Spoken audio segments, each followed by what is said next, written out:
This is a talk. It's more an intro talk that we normally explain a person when we teach them meditation. And it has been explained over and over again. Not to make the question sound redundant, but we have explained and gone very deeply into the matter that everything existent in this universe is nothing but vibration. And wherever there is vibration, there is motion. And wherever there's motion, there is sound. And everything we see around us with our five physical senses perceives, the five physical senses perceive because those vibrations have become compacted or have become solidified as vapor would become ice. And it is because of this solidification that the five senses can perceive these vibrations or this sound. Now, there are subtler levels of sound which the five senses cannot perceive, but in some trained people, they would have the ability of a sense far greater than the five senses by which they could perceive the vibration of any given object.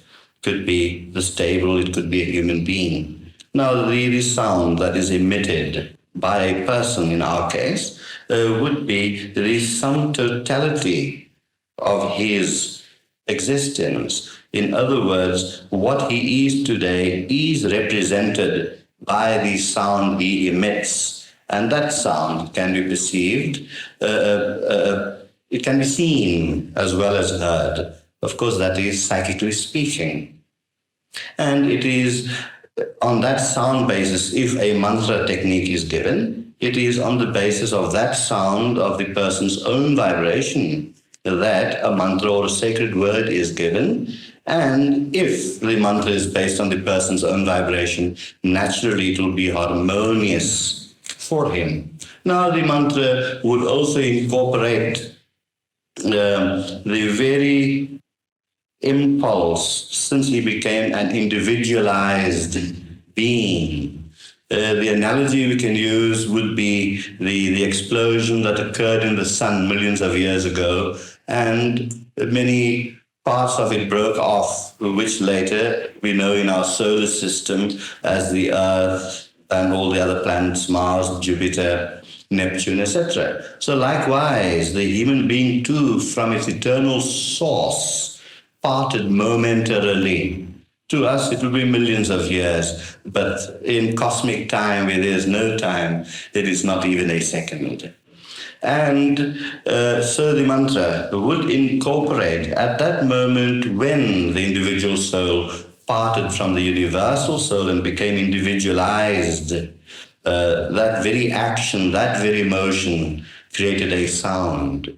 So, in the mantra that is given a person, it will incorporate the very first impulse since he was individuated, then also his present state of evolution, which does influence that sound, the primal sound, and also its range.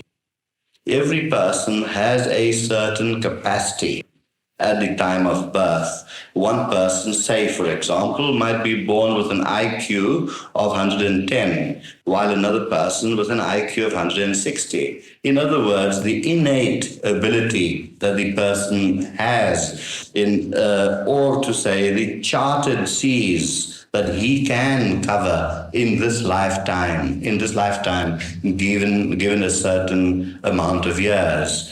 But then you would find people that could go beyond that. If you can run 2 miles an hour, you can, with proper exercise, train yourself to run 4 miles an hour. So it does not put any limitations on a person, but it does take into account the range of that person's ability to develop in this lifetime. And when such a person, we know that presently he can run 2 miles an hour, and if he develops himself faster and gains the ability to run 5 miles an hour, then naturally his technique in time would also change. There are some people with whom the technique will remain a lifetime, depends upon their own personal progress and what they have done with themselves. So, that is the mantric sound that is given to the person, which is, as we always say, tailor-made to the needs of the person. And being his whole vibration, it is harmonious with him, and whatever is harmonious with us always aids us in our progress. In meditation, one of the aims of meditation is to calm the mind, to still the mind, to still the ripples in the pond. Now, what could still the mind more than that which is harmonious to us? Our mantras are ourselves, actually. You know, in the preparatory practice that you start off just being aware of your breathing plus other things. But it is yourself. So, in meditation, what are we trying to do? We are trying to unfold ourselves. So, why not use ourselves to unfold ourselves? Do you see the beautiful principle underlying it? Right. Now, where other systems are concerned, as Mike has said, where the mantras might not agree. Now, that could be very true because they have no basis, no proper scientific or philosophic or psychic basis in allocating a sound. I'm referring to those movements which propagate mantric meditations. And for that matter, we have had experiments done by a very well-known psychiatrist that lives in Cape Town. And he did an experiment in England with another very well-known psychiatrist for 3 months. And they found that if the proper sound is not used, the only benefit that can be accrued perhaps would be just a certain amount of calmness, which 15 minutes of any good music could produce in you. So you can buy a single playing record for 75 cents instead of just getting any sound from anywhere and paying 60 rand for it. That's what it amounts to. And that sound might not be in harmony with your own vibration. Now, we know the value of sound in so many other aspects. We also know that sound played at a very high pitch on a violin could break all the windows in this building. So you see how powerful sound is, because sound is a living entity. Sound can create so much damage. We have heard of cases where a very loud sound suddenly brought about has deafened people. It has also been proven that sounds can also have blinding effects upon people. We also know that sounds can produce mass hysteria. If you go back into the history of riots, and all these revolutions that occur, sound has played a very, very great part. For example, in work, say we have people digging a ditch, and we have seen this where these hardworking African men would use their pickaxes and then they would burst out in a kind of chant. Perhaps some of you know which words are used. But that produces a certain kind of mental harmony between the 20 people working there. Now, the harmony that is produced by the 20 people working there has a regenerating effect upon their physical bodies as well. Firstly, it unifies 20 minds in doing the same thing. Now, unification is harmony. Harmony produces vitality and energy, which in turn must reflect itself in the physical bodies. We find this among married couples.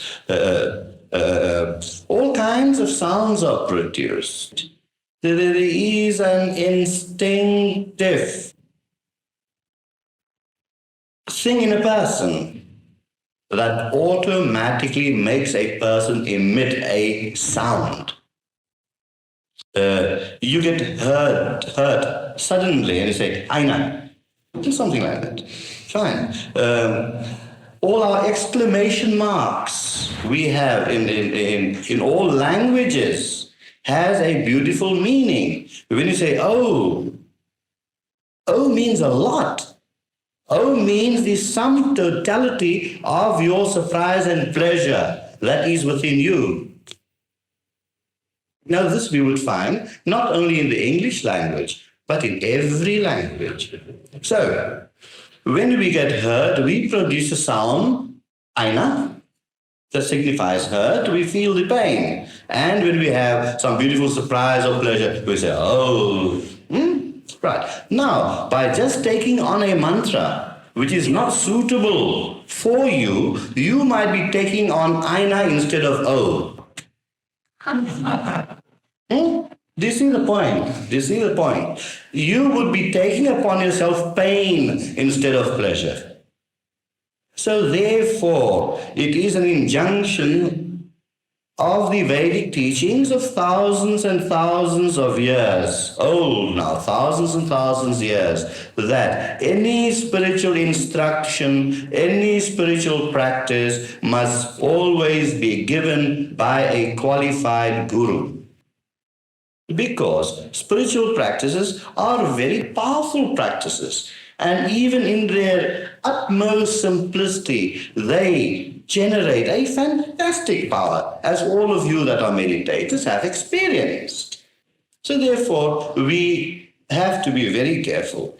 And the purpose of our foundation is to try and right some of the wrongs that have been put forward in the name of right. So it is very important, Mike, that if one embarks on a mantric practice, and mantra practices are perhaps not suitable for all. Good. I had a person that came to me who had a problem with having certain buzzing noises in the head all the time. And this person was meditating with another system, and with that, the buzzing noises increased. So I had long talks, and I said, your trouble, the noises in your head, are neither psychic and they are neither psychological. The buzzing in your head is due mainly to a physical thing. Go and see a doctor. So I send a person to a medical doctor. And the medical doctor found a fault connected with a tooth. That a nerve from the tooth was touching somehow the inner eardrum, producing that noise. So when that tooth was extracted, the noise disappeared. Right. Now, if you go to an unqualified person, right, who knows nothing about meditation, of course, then she came back after the tooth was extracted, and I gave her a different kind of practice, and she's so well and happy, thanks to divinity. So therefore, we have to be careful. Now, to an unqualified person who would have a list of mantras given to him by his guru, who will dish them out left, right, and center, and more damage can be caused rather than good. So, in this world of specialization, this is also a speciality. What is the sense of calling a plumber when you need a carpenter? What is the sense of calling a blacksmith to repair your television set? It is just common sense. Common sense.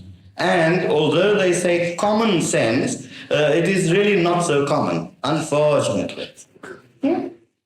Common sense should be common. Everybody should possess it.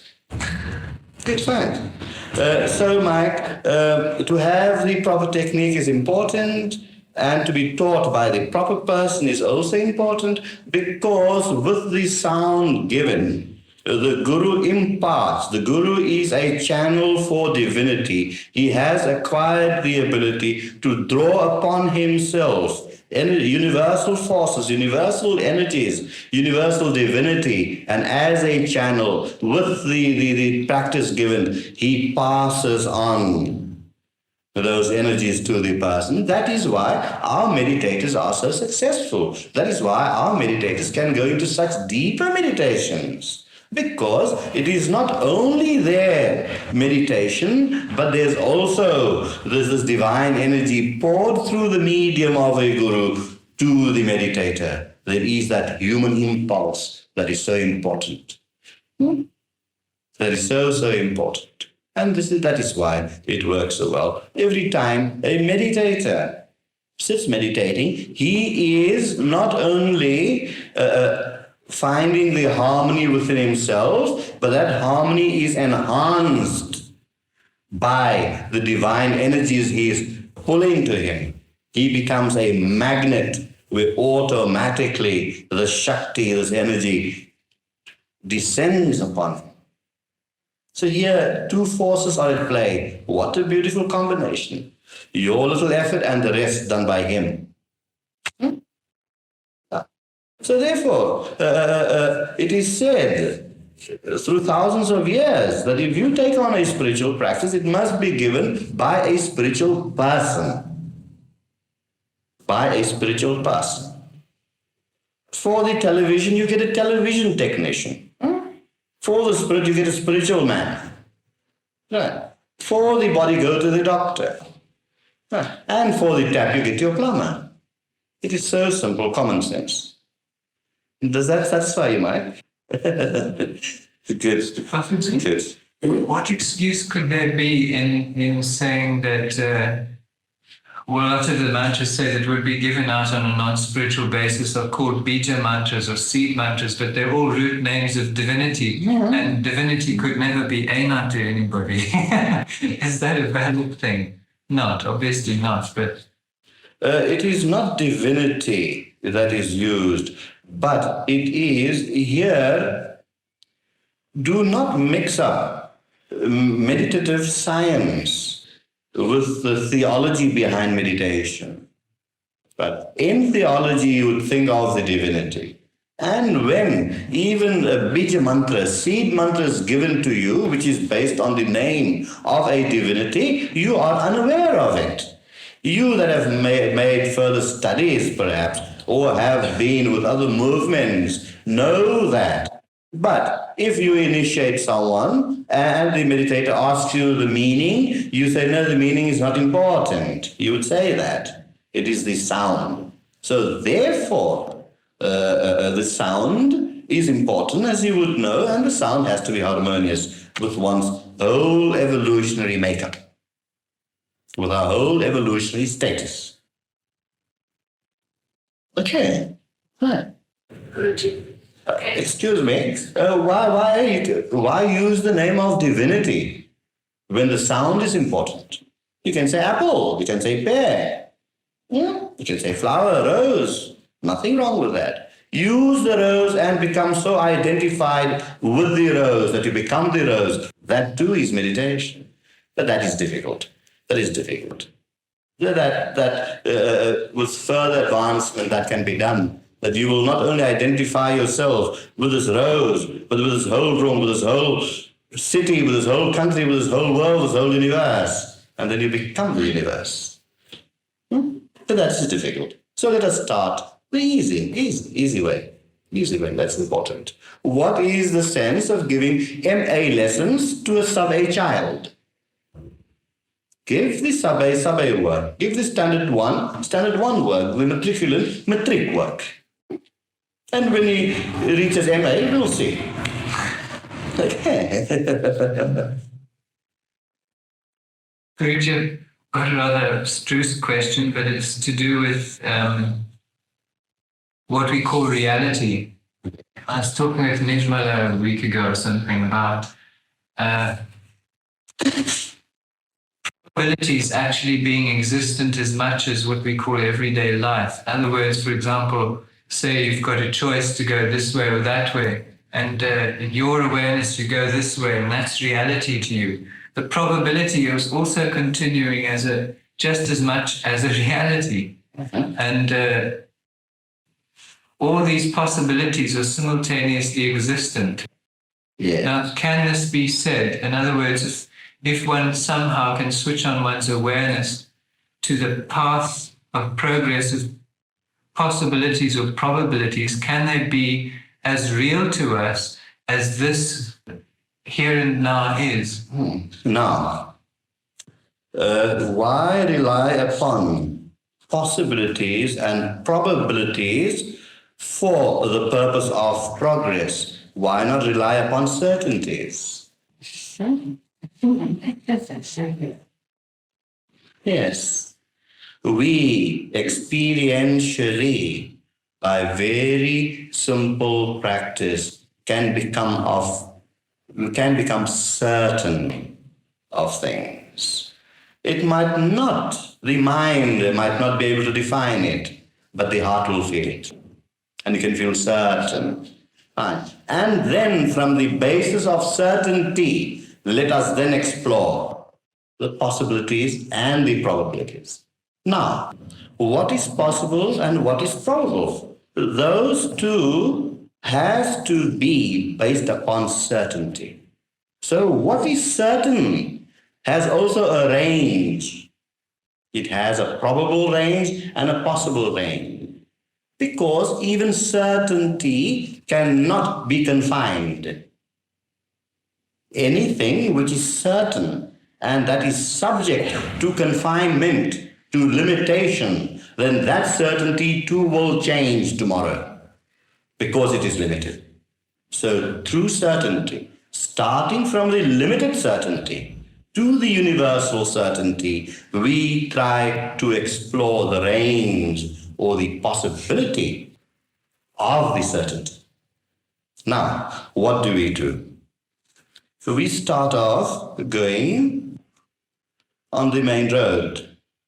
Now we are certain that the main road leads to Simon's Town. We are certain of that. Why are we certain? Because those that have traveled the path, those that we could believe in, could rely on, that we are sure will not delude us, has told us that. And that is the path, that is the main purpose of religion. All religions, they give us a certain kind of certainty. Now, after knowing that this main road leads to Simon's Town, we start exploring and progressing towards Simon's Town. So, exploration and progression should be synonymous and simultaneous. That is where the joy comes in. That is why I always say the goal, the end of life is joy, and the path too must be joyful, because exploration brings with it every moment of newness. As soon as man stops exploring, he becomes stagnant, static, no value left. He is not working according to the probable and possible values that are within him. He is not using those possible values. He has a feeling of certainty, but he is not using the possible values that are within him in exploration of the path, and in the process of exploration, he would find progression. And as he finds progression in the limited now, in the limited exploration of now, it would spur him to explore more, until he reaches Simon's Town. So we start off with a certain injunction of certainty, certain thing we feel. And to us, for that moment, what we feel, what we know, and what has been told to us by sages seem real. But the reality is at first a conception. It remains a conception, not necessarily of the mind only, but the heart too can conceive. Here is something to think about. The heart too can conceive in feeling value. Have you not noticed how people's feelings change? Today, this feeling seems true, and tomorrow, another feeling seems true. So, we have to explore, we have to experiment and progress. The guidelines are there. Guidelines are there. We feel certain that we will progress.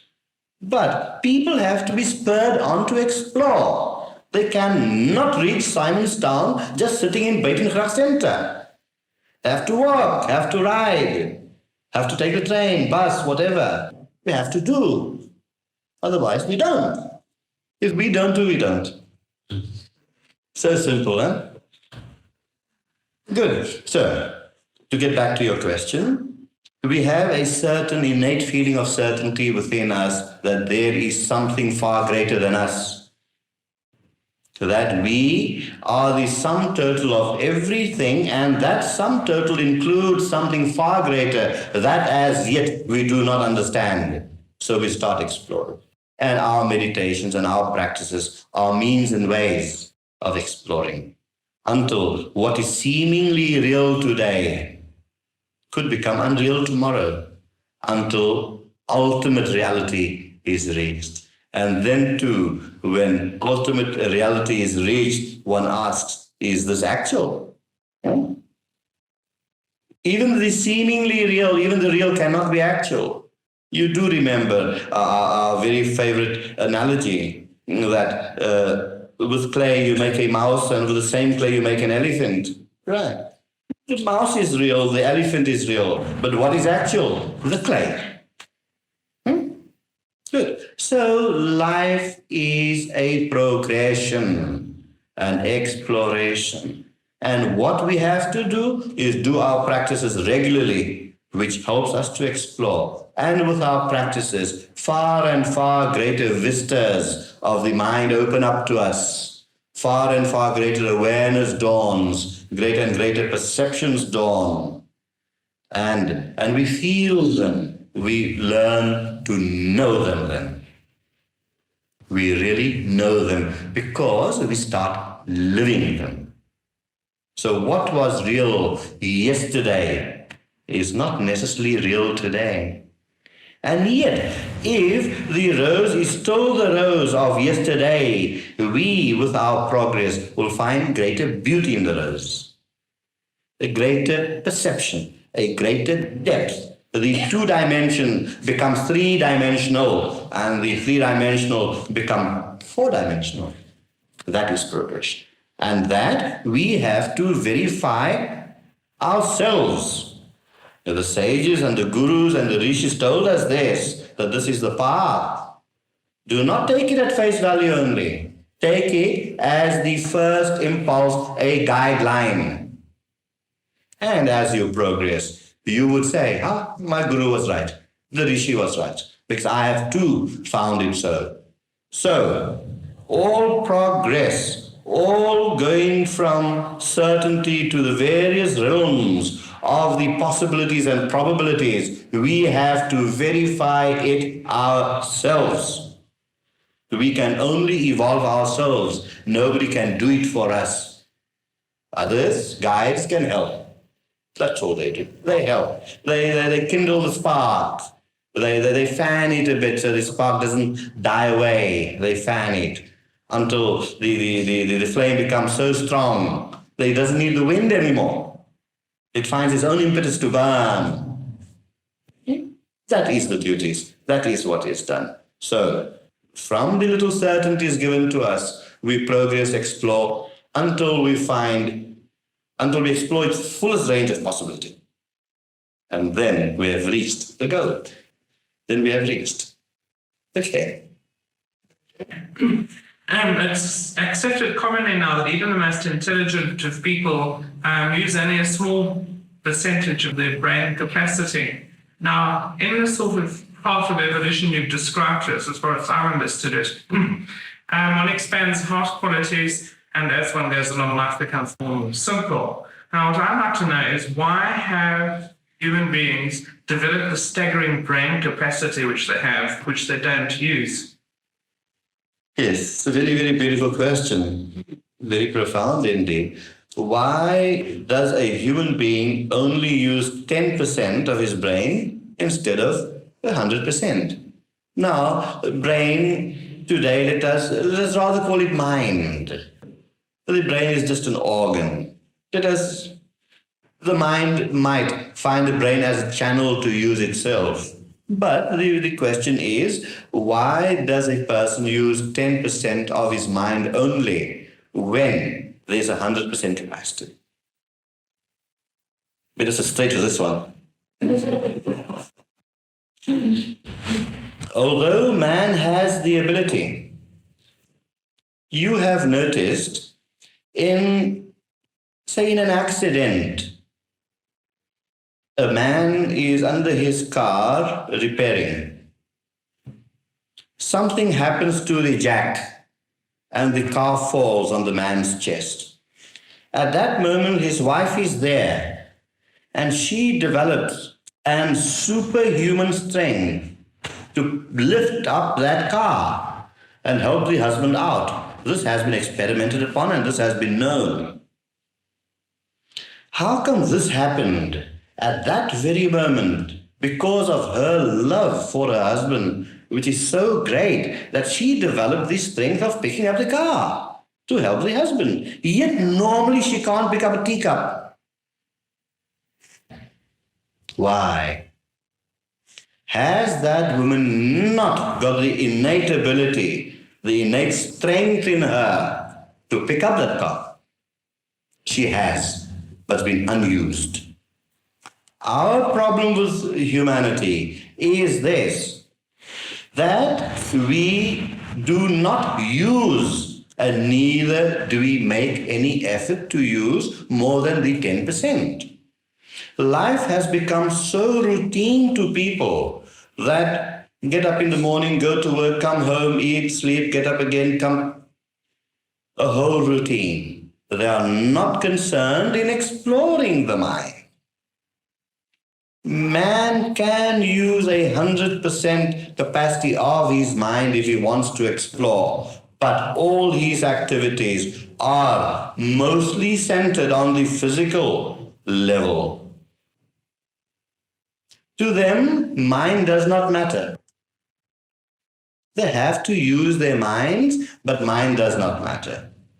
And in turn, they're just concerned with matter. This is the main reason why the other stratas of the mind is not explored. This is the main reason. And to put it down in one word, laziness. Because to know the full range of the mind, one has to know the body to a certain extent, the mind as far as it can go. The equipment there is only to use the 10% at the moment because those are the faculties that are developed. What do we do to know the 90%? Can we know the balance of the 90% by using this percent only, or shall we rely upon some other source? What is the other source? The other source is the divine spirit within us. So, this fits in very well with our methods of meditation. Our methods of meditation say, you do this little and the rest comes. Guru Shakti comes. In the same way, in the exploration of the mind, we pull upon the spiritual self within. We pull upon the spirit and let that come down through the 90% of the unused mind to give it a helping hand, to give the 10% a helping hand and pull it through the 90. Now, the mechanics of the 90% of the mind are on such a subtle level, that the present 10% cannot understand them. The present 10% governs the 5 senses and a very small part of the intellect. In other words, To know 100% of the mind, we have to become 100%. We can only know 10% of the mind because we are only 10%. We live 1/10 of ourselves. But through our practices, we start living more and more of ourselves, more and more to our fullest ability. Like the woman who picked up the car, she exercised the fullest ability there. If we live that way, then more and more the subtler levels of the mind would become perceptible. Now, that perception will not necessarily take place with the 5 known senses. Other senses are developed in us. That takes us to 20% and 30% and 50% of the mind. But they in turn would be useless if they do not enhance the action of the 5 known senses. Now, this is what happens. The subtler levels of the mind, as you go deeper into the mind and go more to the subtler levels, they become more pure. The subtler levels of the mind is not mixed up as the 10% we know. They are more pure, more finer, more refined. So when you meet a person whose senses are very refined, whose senses have a beautiful heart quality, love quality, that every action he does with his hands, with his ears, with his eyes, with all his senses, every action he does is so imbued with that inner love that makes every action of his beautiful. He lifts a hand and it seems so harmonious to you. It's like a dance. Because in that action, he is portraying greater and subtler levels of the mind. So his 5 senses are also so much enhanced. And that is how practical life benefits. That is how the practicality of life benefits. What is the sense of knowing 90% of the subtler levels of the mind if we can't use it here and now? As I repeat over and over again, all philosophy must be brought down to the here and now practicality of life. So, this is how it is known. This is how it is known, how it is judged, and how it is recognized. The quality of the person's life. And better the quality, do know that far subtle levels of the mind are automatically used. Automatically used. Everything becomes finer, more finer, greater refinement, until when the full 100% is used, then everything becomes divine. Then everything becomes divine. Then divinity, call it God, is seen in everything, felt in everything. This flower speaks to you. This mic does not only take the voice, but it speaks back. Yes. Everything becomes divine. Everything becomes alive. Then no matter is dead. All the molecules swirling around in this table standing here are alive to you. You feel their pulse because you feel divinity. And when we can do that, we are using the other portions of the mind. That is how it is known. Other portions of the mind, the 90%, might not be definable or examined in a test tube. That's what scientists want. But we want experience. I do not want to know God in a test tube. I want to know Him within myself, experience Him, live Him, see Him everywhere, in everything existent. And that is why I flow only with love. That's my second name, by the way. Okay. I've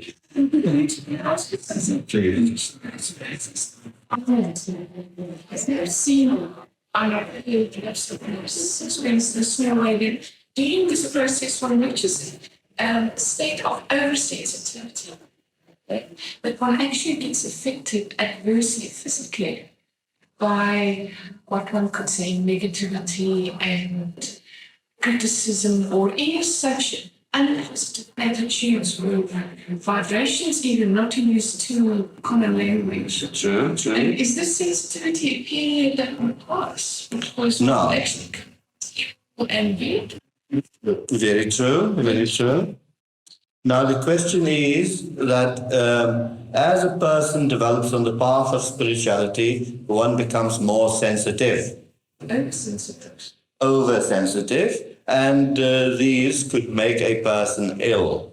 Now, we have to examine sensitivity from two angles. There are two kinds of sensitivities. One is produced by a nervous weakness, and one is produced by spiritual development. The person who is nervously weak, whose nervous system is weak, could also be very sensitive, and in that sensitivity would feel a lot of negativity. It would attack its whole system. You'd feel ill. You'd feel out of his mind. The person would feel out of his mind. Because all the negativity, this one shouting, that one telling lies, this one killing, that one murdering, all these things, all these wars, he gets so affected because his nervous system is weak.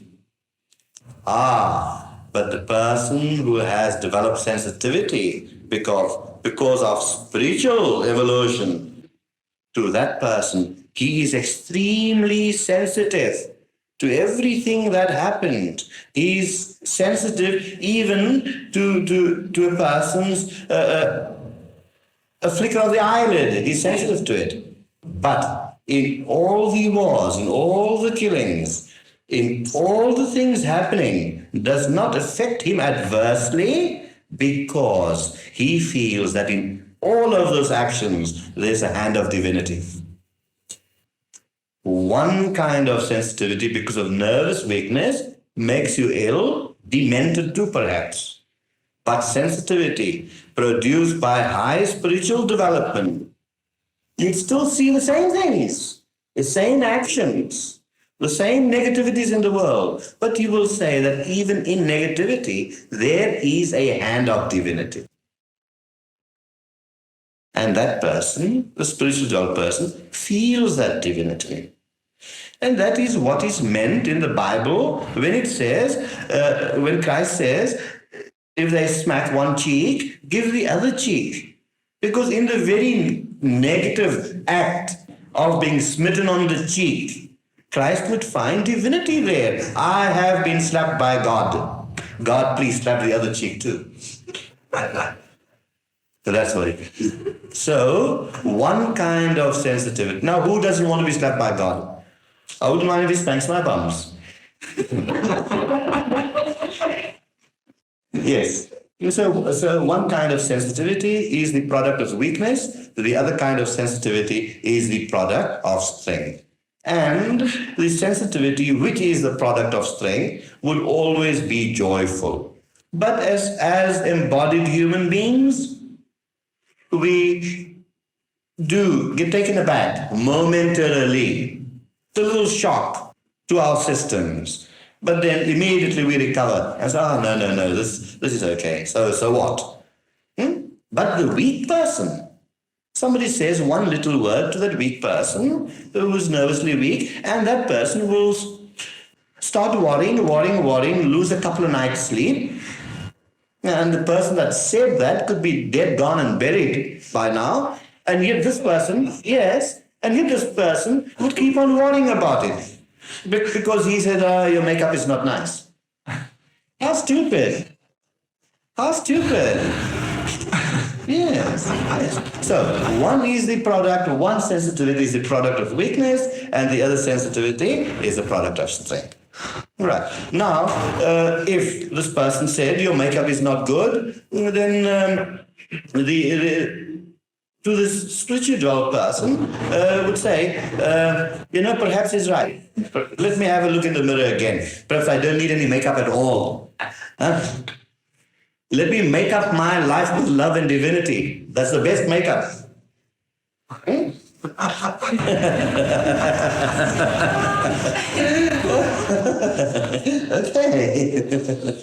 We must have some fun also. We can't be serious all the time, can we?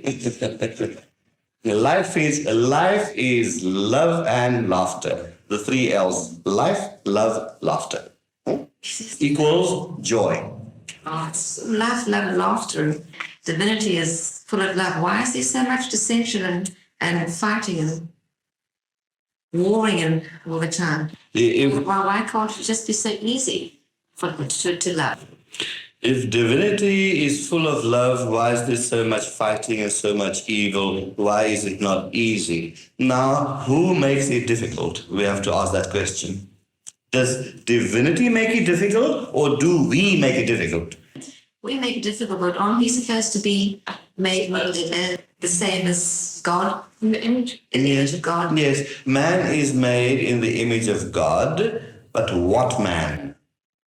Now we'll have to elaborate on this. Beautiful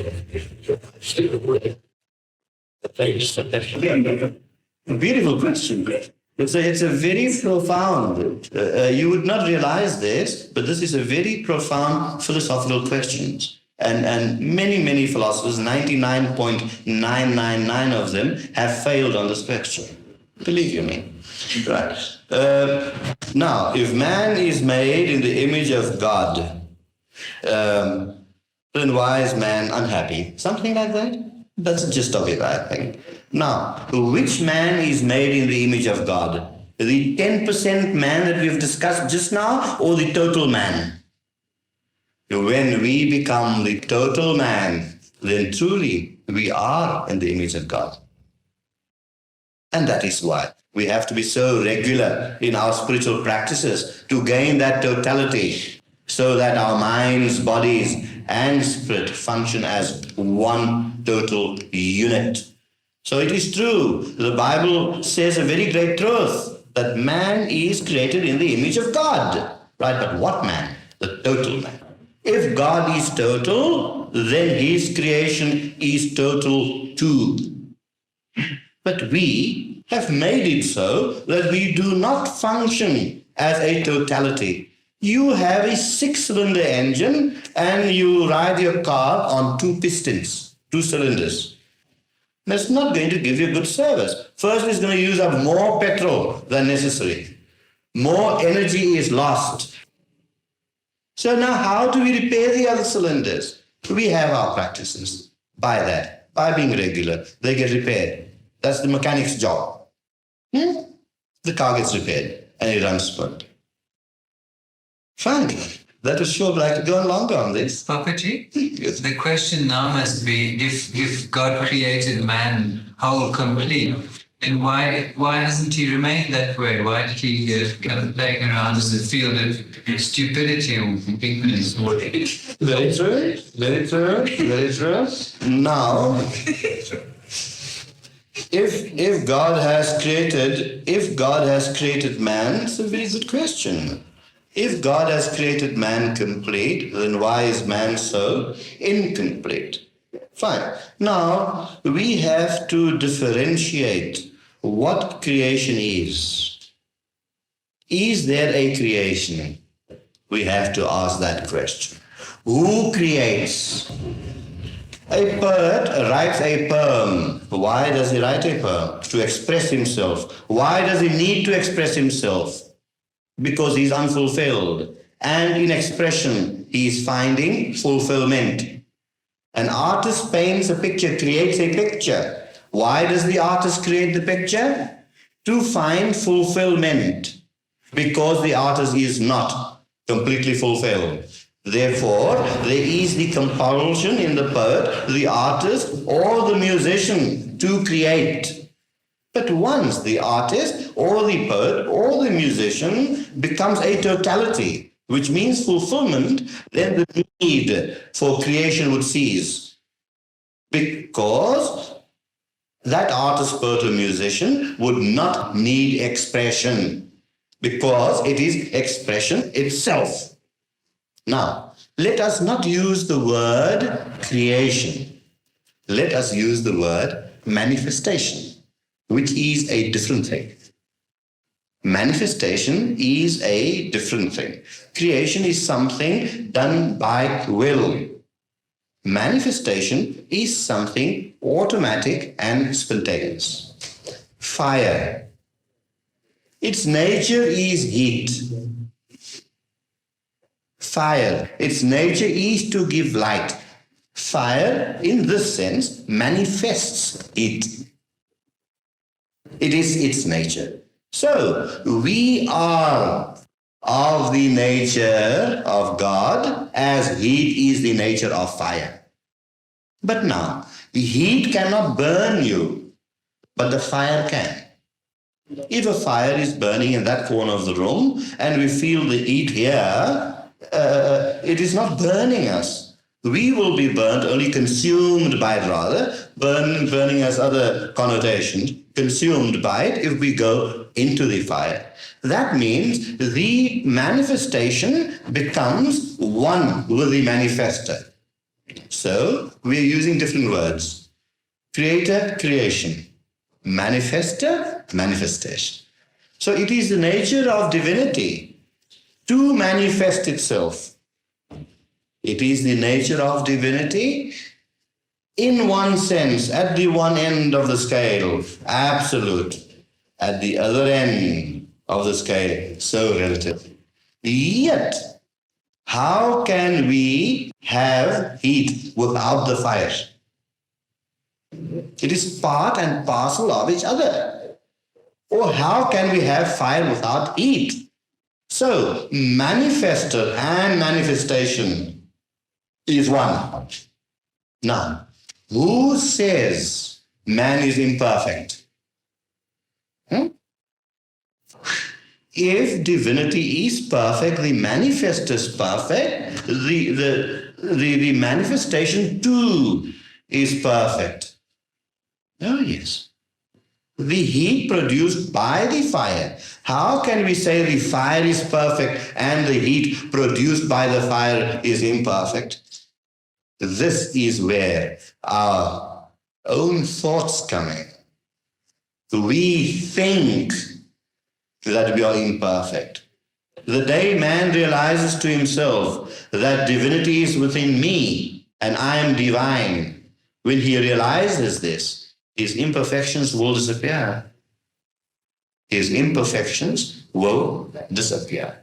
Because realization is the biggest word in the English dictionary. The biggest word. There is such a great process to realization. Now, some religions will tell you that, this process is but a play.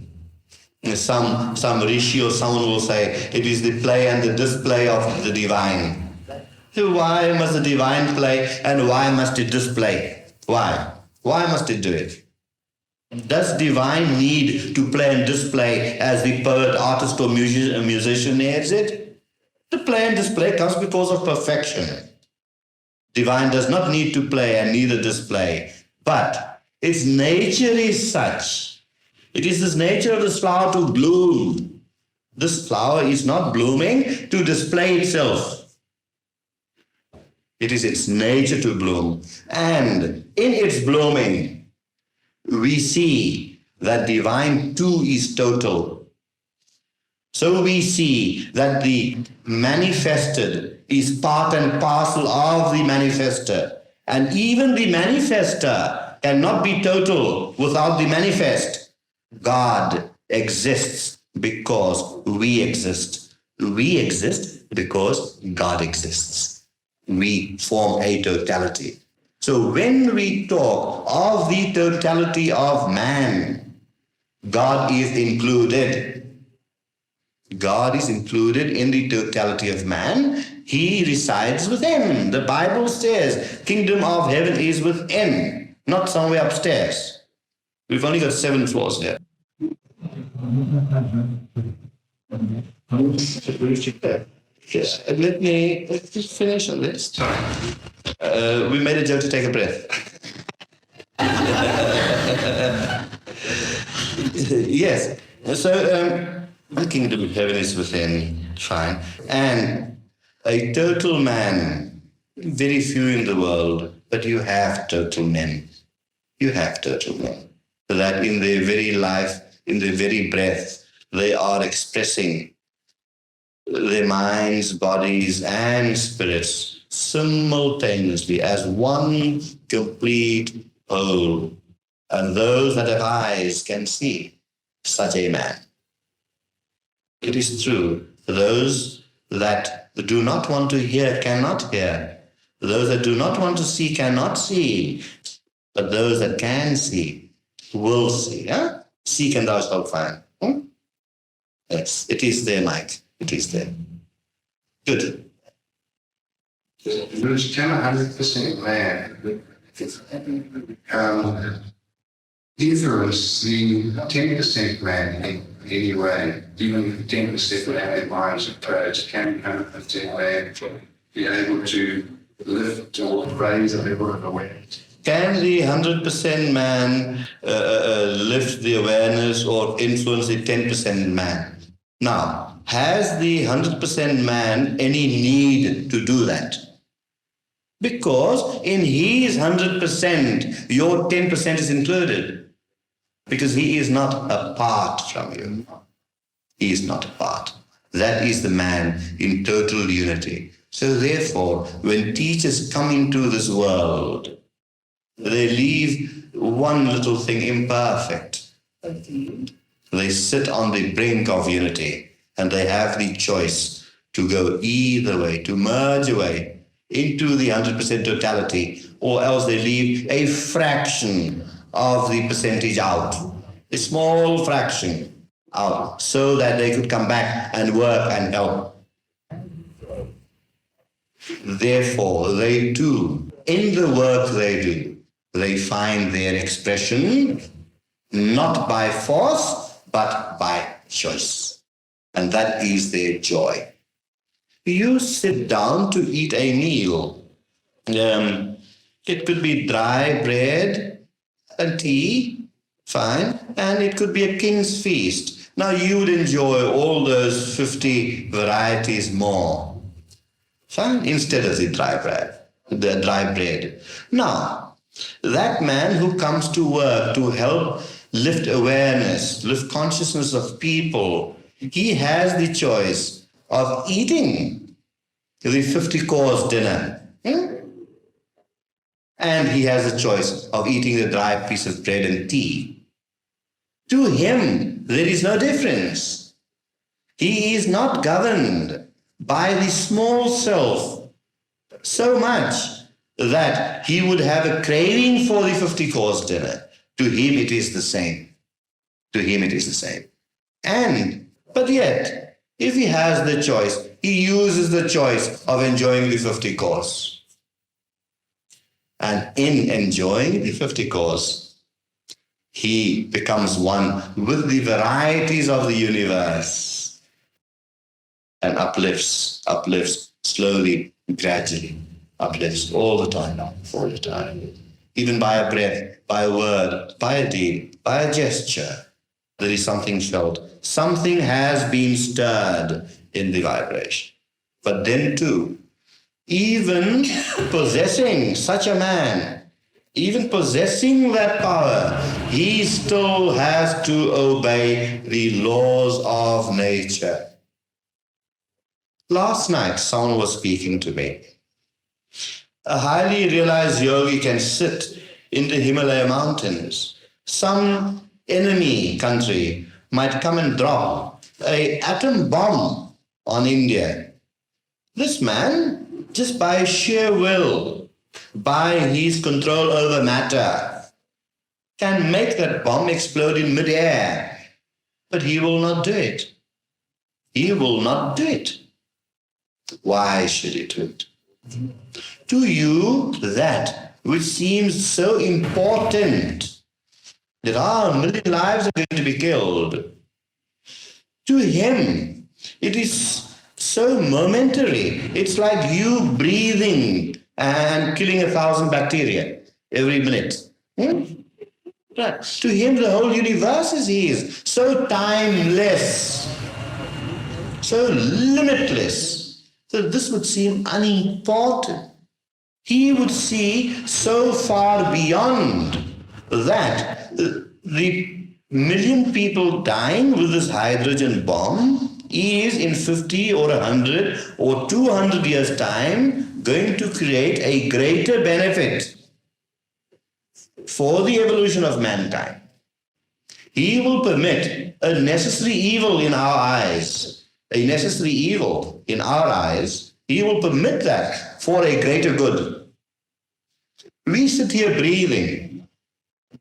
How many millions of living entities aren't we killing at this moment in the form of bacteria? To us, it is nothing. We don't even see it. But to the bacteria, they would say, where do these giants come from? Killing millions of us here, and yet they talk about God. You see, so the realized man, his conception is on such a vast scale that the ordinary average mind cannot comprehend him, cannot understand him. If you want to see the top of one tree, you must climb on the top of another tree. Standing down here, you don't get the proper view. You don't see the proper top. So, to really understand that self-realized man, that total man, we have to become total ourselves. Yes, that is the way. That is the only way. Yet the total man always has love and compassion so much in abundance. It extends to the whole universe. It extends to infinity. All the time. All the time. Nothing can weaken that love or compassion. Nothing can. And sometimes, as the saying goes, you have to be kind to be cruel. There's a lot of truth in that. You have to be cruel. Oh, sorry. I know so little about cruelty, I even mix that up. You have to be cruel to be kind, yeah. Last night, one of our very esteemed meditators and good friend of ours, we were chatting last night, and she was telling me about an ashram. And she says this young man went to this ashram, and the guru there didn't even take notice of this man for a whole month. This man might be feeling bad at all. I go to this ashram to see the guru and he doesn't even take notice of me. But this young man doesn't know that the guru is watching him. Very carefully. And when the time is right, we'll give him his injunctions.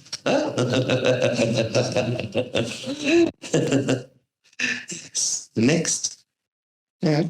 I said that our difficulty is that man is making God in his own image. Very true. That is another way of looking at it. That man is making God in his own image. That is very true. Because with our minds, our cunning little minds that we spoke of so often, we are creating a God. We are creating a God. We are giving him certain forms. We are giving him 4 hands, 6 hands, 8 hands. We are giving him a throne somewhere up there in the clouds. Yes. And some other kind of men are producing such kinds of heavens where rivers of wine flow, and you have all the goddesses, houris, worshipping you and things like that. Man is creating those things. Very true. Man is adapting even God for his own means.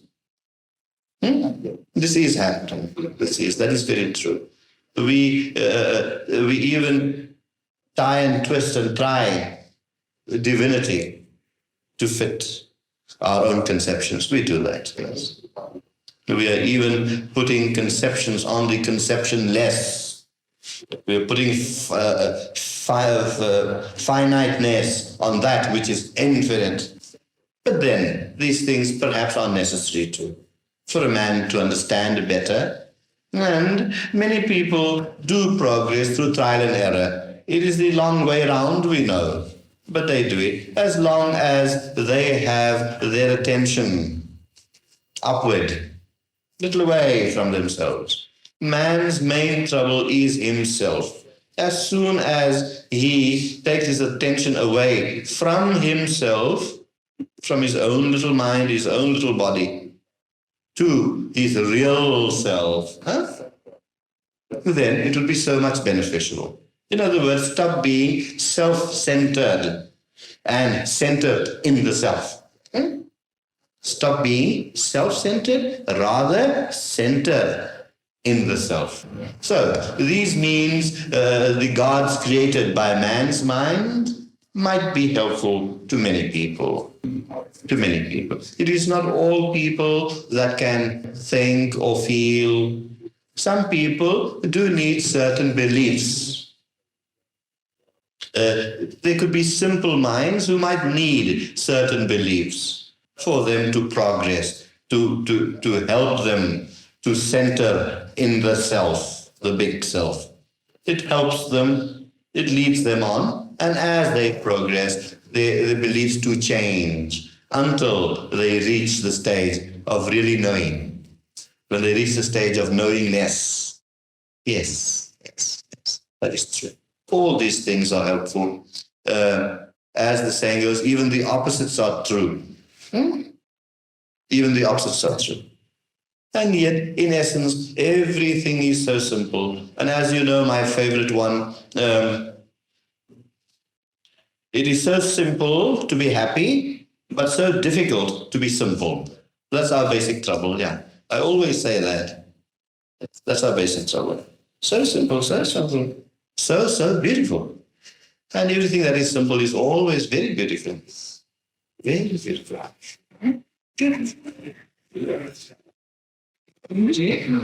they, because quite a lot of questions now. You talk about a man being on the brink of unity. He has to take some imperfection. One of the questions I was going to ask was, could there be a sort of Superman, the traditional Superman ideal, where someone is completely without imperfection, or so seen to be? Because people always tend to ask, if the guru is so highly evolved, then why does the guru allow, say, things like ill health to overtake? Couldn't he, with one mere thought, rectify that situation? And from what you've said now, I was going to ask again, is that imperfection the kind of thing that the guru is purposefully putting there to sustain him on the relative level? That is very true. Basically, a guru must not be confused with a magician. A guru must not be confused with a magician. The magician does tricks. To the guru, the real guru, tricks are something so elementary. After you have reached your MA, are you still going to bother about adding up the sums and the lessons of sub-A? Are you? Right. Now, in that way, we have had great men like Ramakrishna who suffered of cancer, for example. But he was so oblivious of his body, he did not care. He was waiting for the body to fall away. The momentum of the top had to spin off. The body was not important. To the observer might think there's pain. But to Ramakrishna, was there really pain? Or even in that pain, to him it was bliss? He was oblivious of it. So, the imperfections that could be observed by man in such a man is the interpretation of the observer and not the observed. Because a man at that level, who can understand him? Only when you reach that level can you truly and really understand. But such a man too, that teaches, the real guru, he has to live his life in such a beautiful way that he could be an example. Example to the people that listen to his teachings. You can't listen to a man talking of non-violence when his life is filled with violence. You can't do that. So all true teachers live their teachings first and then teach. Otherwise, it is useless. Otherwise, it carries no conviction. It carries no force. There's no spirituality. Any person can read half a dozen books on philosophy and start giving long lectures. Anyone can do that. You memorize a few points and you structure your lecture. Anyone can do that. But the realized person, the experienced person that has been through it all, that knows it, really knows it and lives it when he speaks, it is something completely different. It touches every cell in our bodies. Each and every cell of the billions of cells in our systems is immediately touched. Because here is an appeal not only to the mind, but to our hearts as well. Here is an appeal that is unconsciously absorbed by our whole totality. The things that are said by such a man would be appreciated by the mind, the listener would say, or would think. But unconsciously, there's a deep penetration within him, in the listener, a deep penetration within the very core of his being. And that is why evolution occurs. That is why suddenly certain realizations dawn.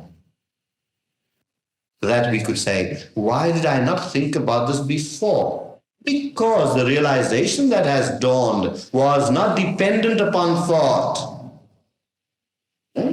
When you strike a match to light a candle, it is not only the action that's necessary, but there's something in the striking of the match that was necessary, that produced the fire. There are other forces that produce the fire. You did not produce the fire striking the match on the box. No, there are other forces involved that really produces the fire. You just were the instrument doing the action. But in the same way, certain things are understood by the mind at the moment, but certain things has gone deeper within that will start activating the more subtler levels of the mind. And that is how slowly and gradually greater and greater realizations dawn. Greater and greater understanding comes. Greater and greater awareness develops. Greater and greater heart expansion occurs. That's how it works. Very simple. Okay. Anyone else? Why, if the cosmic time is outright and nothing is cosmic time, why is it so important to lose the primary to push ahead the spiritual development? Cosmic time is so vast, and because of its vastness, why is it necessary? For man to push ahead. For man to push ahead. Man pushes ahead not for cosmic time, but for himself. Man tries to push ahead to get out of the misery that he has put himself in. Man's evolutionary progress has nothing to do with cosmic time or even the timeless. Man wanting to become one with his maker, man wanting to merge away into divinity, has nothing to do with divinity in the sense. It has to do with man. I would eat because I'm hungry. I would drink water because I'm thirsty. I want to find happiness because I am unhappy. It is for man, for his own self, for his own benefit that he wants to become one with divinity. And that is a noble quest. That seeking comes only when man has reached a certain stage of saying, what is this? This should not be for me. Why is there no joy in my life? What is missing? Why are things going wrong for me? And then he starts thinking. He says, no. Let me inquire into this. That's how his search starts. First with the yearning, and then the seeking. Seek and thou shalt find. And that is where his progress really starts. Now you have millions of people in the world that are not interested in seeking, or they're interested, as we said earlier, get up in the morning, go to work, eat, sleep, get up, eat, sleep, the whole routine. They're grinding in the mills. Blessed are you people here. So blessed are all of you here that has the desire to seek, to find the truth. So blessed are you. That is where the real progress begins. One can drift along and ultimately become one with the divine. One can, and that is consciously or unconsciously the end and aim of every atom. That will happen. But how? Why? Through all the millions of years of suffering. So man is doing good when that bud, that seed that's planted starts sprouting now. And the search is the sprouting of the seed. And any day, the flower will bloom, the joy will come, the sun will shine, and life becomes love and laughter. And beautiful. And beautiful. Beautiful. Lovely, good, fine. Does that? All right. Good. Maybe I should stop calling you an audience.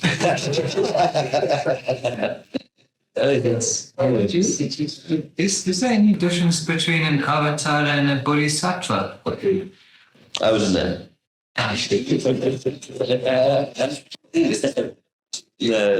No. We should not get into terminology. We should not get into terms. Yeah. These are better discussed privately and alone. Because when you start discussing terminologies, you might say one is better and the other is not so good, or the interpretations are diverse and things like that. And that would be disparaging religions, and we don't do that. We respect and understand everyone. To you, your bodhisattva is good, fine. To you, your avatar is good, fine. No distinction. They're all the same, all divine. Yes. What is the difference in the ultimate between the opening of the third eye and the rousing of the Kundalini?